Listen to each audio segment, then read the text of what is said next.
Dominus Cinephile.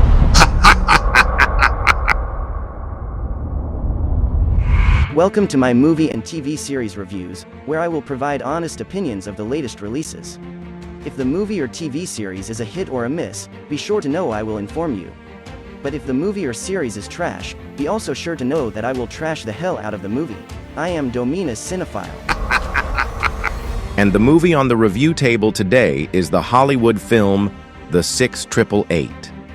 The 6888 is a 2024 American war drama written and directed by Tyler Perry, based on the extraordinary story of the 6888 Central Postal Directory Battalion, an all-black, all-female battalion during World War II, featuring an ensemble cast that includes Kerry Washington, Ebony Obsidian, Milana Jackson, Kylie Jefferson, Shanice Shante, Sarah Jeffrey, Pepe Sanuga, Mariah Brown, Greg Sulkin, Susan Sarandon, Dean Norris, Sam Waterston, and Oprah Winfrey.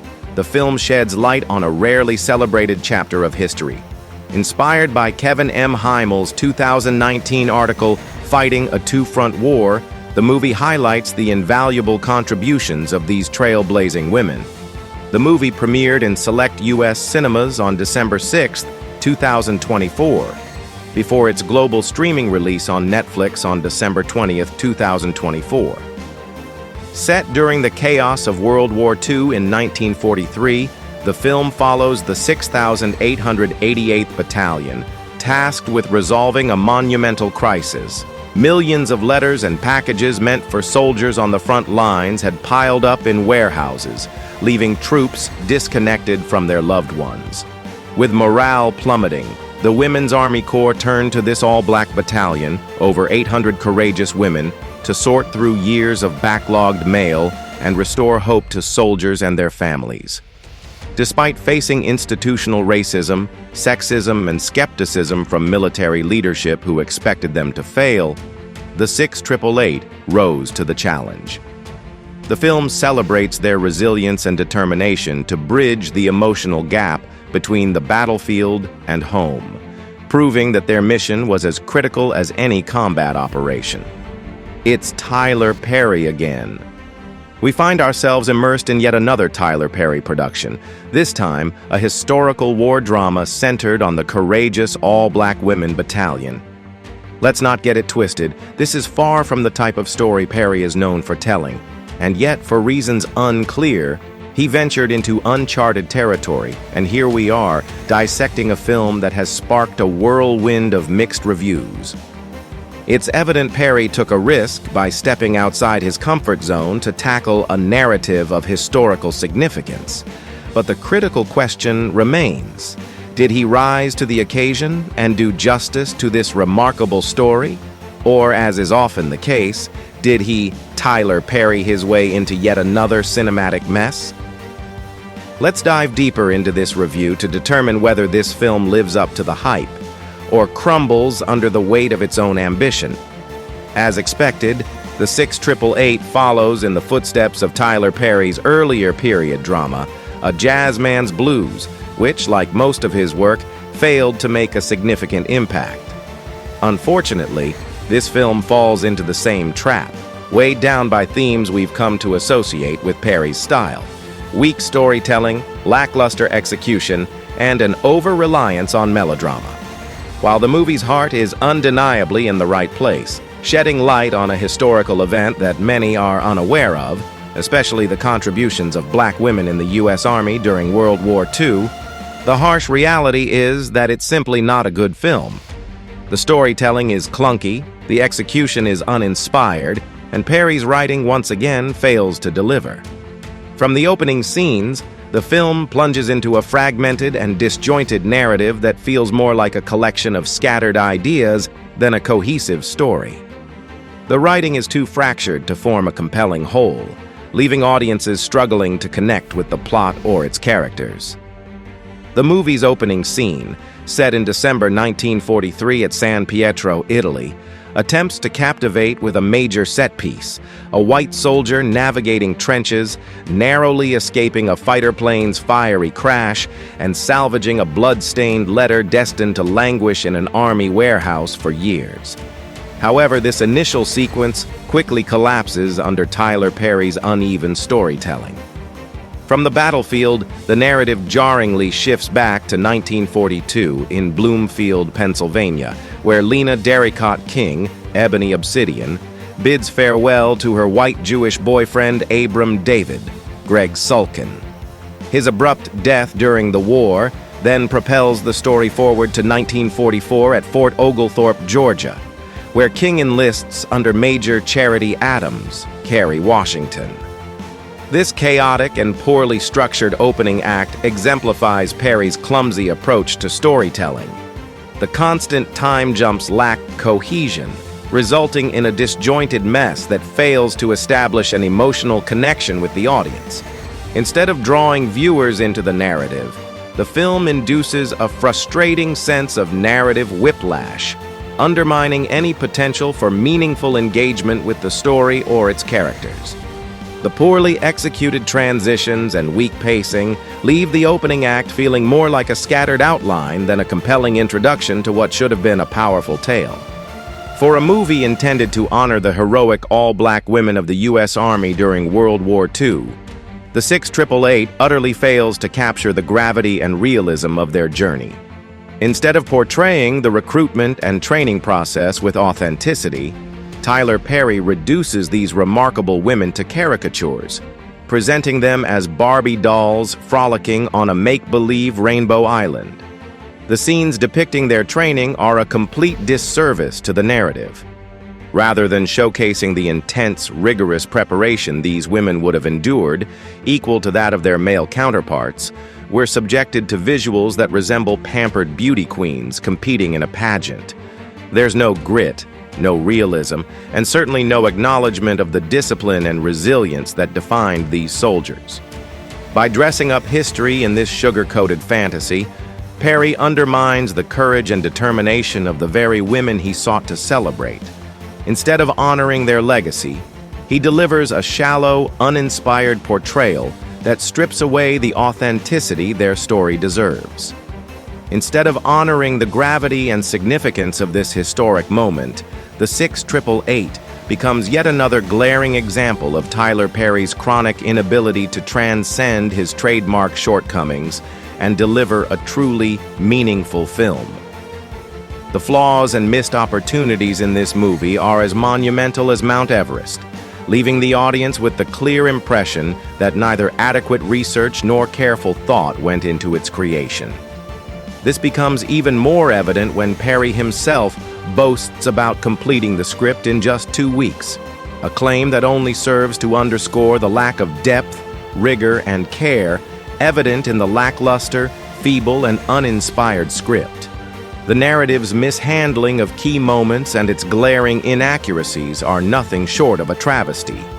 Take, for example, the blood-stained letter retrieved from the body of Abram David, Lena Darricot's boyfriend, after his plane crash.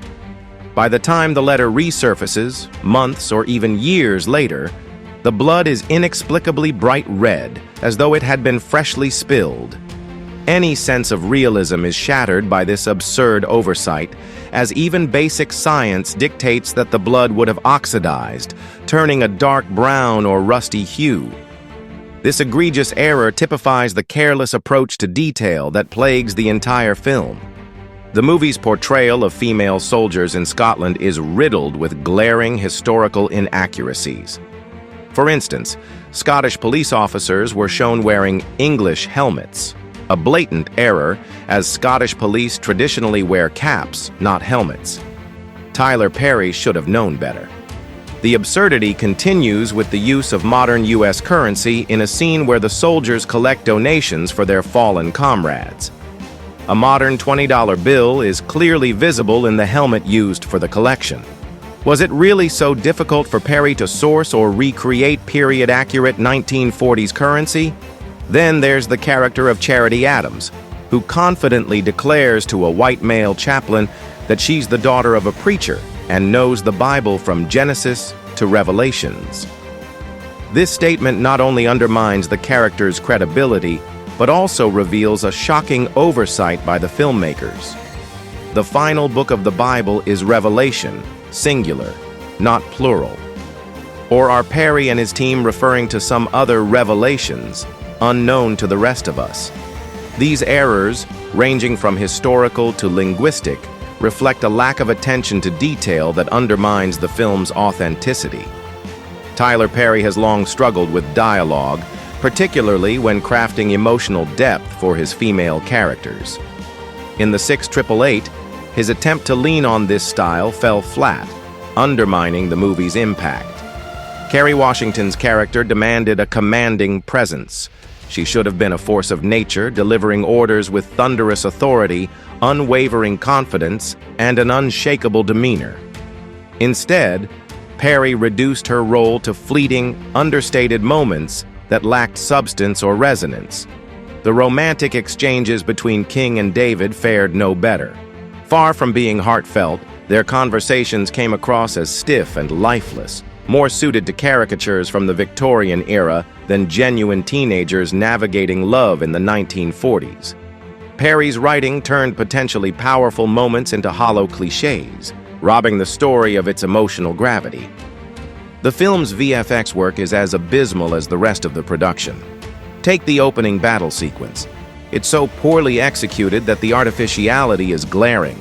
You can almost see the invisible strings yanking the actors through cotton candy-like smoke and flames as flimsy as crumpled tin foil, making the scene feel like it was rendered by the most inept AI imaginable.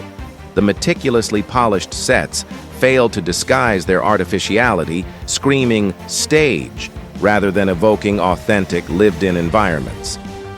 Every aspect of the film suffers from overdone affectations, from the syrupy, unconvincing accents and layers of garish makeup to the actors' performances, which resemble a low-budget CW or Tubi movie at its worst. The result is a lifeless, hollow spectacle devoid of credibility. Let's discuss the actors' performances, starting with Kerry Washington as Charity Adams, the leader of the all-black female soldiers. Unfortunately, this stands as one of the weakest performances of her career. Washington has proven herself a commanding presence in past roles that made audiences proud of her portrayal of strong black leads. Here, however, she was saddled with a script and dialogue so uninspired and limiting that even her best efforts couldn't salvage the character. Her portrayal lacked impact, failing to inspire or command attention, making her performance as forgettable as the film itself. Dean Norris as General Halt fares no better. Tasked with playing a racist military general rooting for the mission's failure, Norris delivered a flat, lifeless performance that lacked conviction or menace. His attempts at maintaining an accent came off as strained and unnatural, and he wasn't alone. Most of the cast struggled with their forced accents, which only emphasized their lack of authenticity. The rest of the ensemble offered performances typical of Tyler Perry's usual roster, uninspired, wooden, and lacking depth. Oprah Winfrey and Susan Sarandon were little more than background fillers, adding nothing of significance to the film. The entire cast failed to rise above the weak material, collectively delivering a forgettable and unconvincing display. The 688 had immense potential to be a powerful and inspiring war drama rooted in historical truth. However, what's particularly infuriating about Tyler Perry's approach is how he squanders the inherent poignancy of this battalion's story. Despite his misguided creative choices, the resilience and achievements of these black women still manage to resonate, but no thanks to Perry's direction. To his credit, he deserves acknowledgement for bringing their history to light, but that's where the praise ends. The production desperately needed a more capable director and screenwriter to truly honor this story's depth and significance. A filmmaker like Christopher Nolan could have crafted a masterpiece with precision and gravitas, or Ava DuVernay, a black female director, could have brought unparalleled authenticity and emotional weight to this deeply powerful narrative. Perry's involvement feels more like a missed opportunity than a tribute, leaving viewers yearning for what could have been. In summary, The 688 falls woefully short as a historical drama, failing to meet even the most modest expectations. True to the pattern of Tyler Perry's films, it suffers from lackluster performances, clunky dialogue, and a disastrously weak script that drags the entire production down. The movie's aesthetic feels artificial and contrived, lacking any semblance of authenticity. The VFX work is embarrassingly subpar, with the opening battle scene so blatantly fake it's almost laughable. The lead actors deliver uninspired, lifeless performances that mirror the mediocrity of the entire film. Once again, Perry's dual role as scriptwriter and director proves disastrous. His struggles with direction are glaring, and his rushed, unfocused storytelling undermines what should have been a deeply moving tribute to the bravery and resilience of the 6888th Battalion. Instead of honoring their legacy, Perry delivers a half-baked, poorly executed mess that reeks of missed opportunities and a lack of respect for the weight of the subject matter. And now for my rating. The 6888. Unfortunately, scores a disappointing 3 out of 10. I'm definitely trashing this. Thank you for watching. Please remember to like, comment, and share this video. Don't forget to subscribe to my YouTube channel and click on the bell icon for notifications. Also, be sure to follow me on TikTok, WhatsApp channel, and Instagram at Domino's Cinephile for more movie and TV series reviews. Domino's Cinephile, signing out.